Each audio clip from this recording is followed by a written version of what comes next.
Qui va passer 10 heures sur le montage vidéo? C'est moi. Donc autant que l'image soit jolie, non?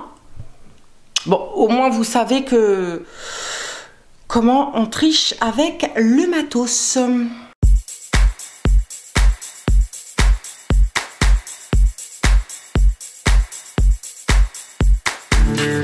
Hola YouTube, bienvenue sur la chaîne Grain de Beauté. Ça fait une éternité que je ne vous ai pas filmé des vidéos. Aujourd'hui je vous propose une petite vidéo futile. On va parler maquillage. Je sais pas pour vous, mais moi en ce moment j'ai besoin de futilité, j'ai besoin de légèreté, j'ai besoin de rêver encore un petit peu et c'est compliqué. C'est compliqué dans ce putain de contexte à la con. Sachez que faire des vidéos pour vous, ça m'aide à passer le temps, ça m'aide à m'évader et j'espère également vous aider à vous évader. Donc en fait c'est un peu donnant-donnant, même si je vous avoue que le cœur n'est pas franchement à la rigolade et n'est pas franchement au divertissement. Mais il faut bien continuer et avancer et il faut essayer de voir le positif dans la vie. Donc voilà pourquoi je reviens en vidéo avec un sujet complètement bidon. Aujourd'hui j'ai décidé de vous présenter les 5 fonds de teint les plus couvrants que j'ai pu tester. Je vais commencer du plus cher au moins cher. Petite parenthèse évidemment, je n'ai pas testé tous les fonds de teint les plus réputés couvrants sur le marché du maquillage. Pourquoi? Parce que déjà, j'avais pas particulièrement le budget de m'acheter tous les derniers fonds de teint qui venaient de sortir, d'autant plus que il y en a 15 qui sortent dans l'année, donc voilà. 2, à partir du moment où j'ai un fond de teint d'ouvert, en général j'essaye de le finir. Et 3, il y a des fonds de teint qui m'ont beaucoup plu, que j'ai du coup racheté sans donner la chance à la nouveauté, parce que quand on trouve un bon produit, en général on le garde tout simplement. Et puis je me rends compte aussi que en termes de fond de teint, en termes d'attente, eh bien j'ai pas forcément le même avis que la majorité de mes collègues youtubeuses. Je vous plante le décor. Il faut savoir que j'ai une peau acnéique, puisque j'ai toujours eu de l'acné depuis l'âge de mes 20 ans, après mon accouchement, merci les hormones. Donc j'ai beaucoup de cicatrices à planquer, beaucoup d'acné à planquer tout simplement. Je pense avoir la peau normale, voilà, ni trop grasse ni trop sèche, à tendance déshydratée depuis quelque temps. Voilà, j'ai vraiment des petites zones de sécheresse que je n'avais absolument pas auparavant. Bref, ce que j'attends d'un fond de teint finalement, c'est vraiment qu'il ait une excellente couvrance, un fini invisible, naturel, joli à regarder, qui ne fait pas cakey, qui soit agréable à porter et surtout qu'il ait une excellente tenue, c'est-à-dire du matin au soir, puisque je ne souhaite pas, je n'attends pas de mon fond de teint qu'il reste 24 heures sur ma tronche ou 48 heures. Ou 72 heures. Je me démaquille en général quand j'ai fini ma journée. Le premier fond de teint que je vous présente, c'est un fond de teint de la marque Estée Lauder, c'est le Double Wear que je vous ai déjà présenté dans une vidéo où je vous en faisais la revue avec un avant-après. Je vous invite à regarder cette vidéo directement.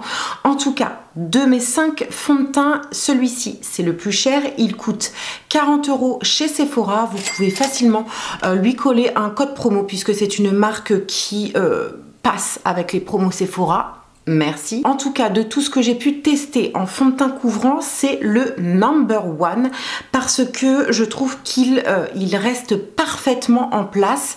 En plus, la teinte correspond très bien à ma carnation. C'est la teinte 2W2 Rattan. Sachez que la petite pompe qui se trouve ici, c'est une pompe que j'ai achetée chez MAC. Et elle s'adapte parfaitement au flacon de chez Estée Lauder pour un côté plus pratique. C'est un fond de teint qui est assez épais, assez couvrant et que j'utilise uniquement en hiver. En été, en général, on a envie de quelque chose de plus léger, de plus agréable à porter. Bref, je suis désolée pour le bruit, hein. Voilà. J'ai parlé, je crois, plus de 10 minutes pour un seul fond de teint. La vidéo, elle est mal barrée. Deuxième fond de teint que j'utilise depuis des années et des années, depuis le début que je me maquille, je crois. Ouais. Pareil, c'est une contenance de 30 ml. C'est un flacon en verre et il me semble que la pompe est en supplément. C'est un fond de teint qui coûte aux alentours des 30 €. Si je dis pas de conneries, parce que MAC, ils aiment bien augmenter les prix tous les ans. Donc ça peut évoluer, hein, ça dépendra de quand est-ce que vous regardez cette vidéo. Je le prends en teinte NC30 chez MAC. Et c'est un fond de teint qui, pareil, a une excellente couvrance, une bonne tenue. Par contre, le seul gros bémol, je trouve, du dernier fond de teint que j'ai acheté de chez MAC, et je vous le disais dans une autre vidéo, c'est que cette texture s'oxyde. Chose qui ne m'arrivait pas auparavant avec ce fond de teint. Donc je ne sais pas si c'est une erreur de série, je ne sais pas si c'est un défaut ou quoi, ou je ne sais pas si c'est une nouvelle formule qui nous ont pondu et les nouvelles formules sont moins étudiées que les anciennes, j'en sais rien. Donc attention au niveau du choix de votre teinte. Et d'ailleurs, je crois que les deux, c'est la même maison. Je ne sais plus où est-ce que j'avais appris ça. Confirmez-moi dans les commentaires savoir si c'est la même maison qui fabrique ces deux fonds de teint. Il me semble que oui, si je dis pas de conneries. Donc voilà, 2W2 pour Estée Lauder, NC30 pour MAC. Ici, je vous présente le Revlon Color Stay 24 heures. C'est un fond de teint qui est dans le paysage depuis des années et des années. C'est un fond de teint conseillé pour les peaux mixtes à grasse et il contient un SPF 15, il tient 24 heures, il coûte aux alentours des 15 à 18 €, quelque chose comme ça. Vous le trouvez facilement en grande surface. C'est vrai que c'est un fond de teint qui a une haute couvrance et une excellente tenue. Par contre, au niveau du côté invisible, ce sera pas le meilleur, c'est clair, mais je peux parfaitement faire confiance à ce fond de teint lorsque je le porte. Ensuite, on va passer à un fond de teint de chez NYX, c'est le Can't Stop Won't Stop. Je vous le présentais dans une revue complète, dans une des vidéos que je vous mettrai par ici. C'est un fond de teint qui est full coverage, fond de teint couvrant, 30 ml, flacon pompe, pratique. Au niveau de la teinte, j'ai pris le Buff.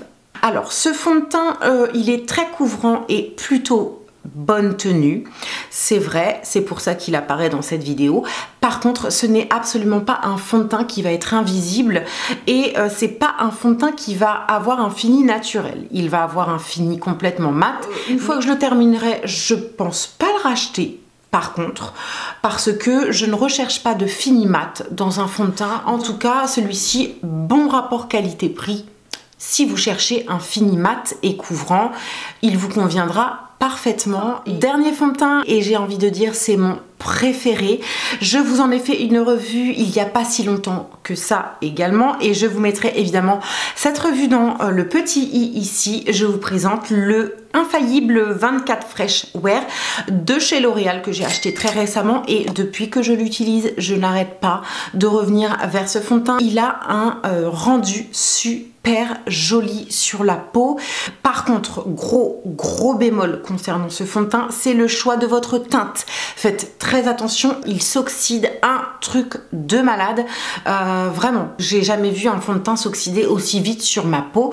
Heureusement que j'ai pu le swatcher en magasin parce que je me serais totalement gourée sur la teinte et franchement, j'aurais eu la haine. Clairement. Ici, j'ai la teinte Golden Beige, beige doré numéro 140. J'ai profité également quelques temps après des promos chez Carrefour qui proposaient ce fond de teint à 9 et quelques euros. Donc je me suis dit, ah bah tiens, ça tombe bien, je voulais essayer une autre teinte et je crois que j'ai pris la teinte 160. Donc c'est un fond de teint en verre qui contient 30 ml. C'est une texture un petit peu liquide, assez fluide. Pourquoi j'adore ce fond de teint? Parce que non seulement il est extrêmement couvrant, mais je trouve que le rendu est complètement naturel, presque imperceptible sur la peau. En fait, il a une couvrance sur la peau qui ne se voit pas dans la vraie vie et j'aime énormément. Il se travaille très facilement et je trouve qu'il a un rendu vraiment lumineux, frais, bonne mine, hyper joli. Si vous cherchez un fond de teint couvrant avec un fini naturel qui a un côté invisible sur la peau et qui coûte pas grand chose, franchement il devrait vraiment vous plaire. Dites-moi ça dans les commentaires. Donc parmi ces 5 fonds de teint, j'ai décidé de vous faire une sorte de petit bonus et je vais vous donner leur place selon mes préférences. Aujourd'hui je place le Can't Stop One Stop de chez NYX en 5e position parce que trop mat à mon goût. Ensuite, je vais placer le Color Stay de Revlon en 4e position parce que un petit peu trop perceptible au niveau du visage. 3e position des fonds de teint les plus couvrants que je possède.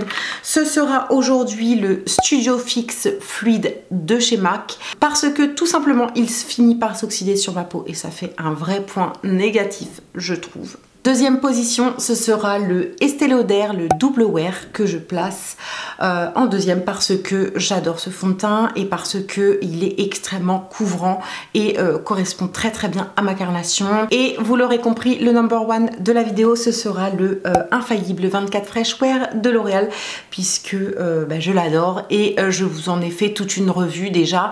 Je vous l'accroche directement dans le petit i. Donc voilà ma préférence. Voilà YouTube, j'ai terminé avec cette petite vidéo, enfin petite, hein, on se comprend. J'espère qu'elle a pu vous informer, j'espère qu'elle a pu vous servir dans le choix de vos propres fonds de teint. Si vous avez aimé cette vidéo, faites-le moi savoir en me faisant péter les petits pouces vers le haut. Je vous attends dans les commentaires pour discuter et échanger avec moi. Je vous embrasse et en attendant une prochaine vidéo, prenez soin de vous. Bisous.